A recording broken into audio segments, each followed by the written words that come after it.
నమస్తే, welcome to view point. నేను Sirisagar.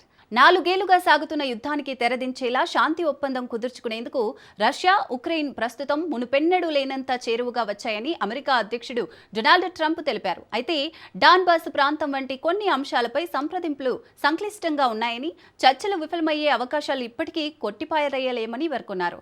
ఫ్లోరిడాలో Trump, Ukraine అధ్యక్షుడు జెలెన్స్కీ ఆదివారం భేటీ అయ్యారు. 20 పాయింట్ల శాంతి ప్రణాళికపై చర్చించారు. అనంతరం ఇద్దరూ కలిసి విలేకరులతో మాట్లాడారు.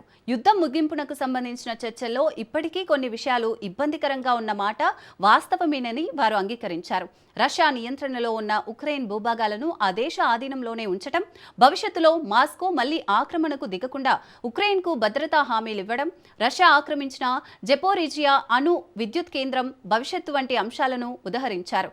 శాంతి ఒప్పందం కుదురుతుందో లేదో మరికొన్ని వారాల్లో తెలుస్తుందని ట్రంప్ పేర్కొన్నారు. యుద్ధం ముగింపు కోసం కృషి చేస్తున్నందుకు ట్రంప్నకు జెలెన్స్కీ కృతజ్ఞతలు తెలియజేశారు.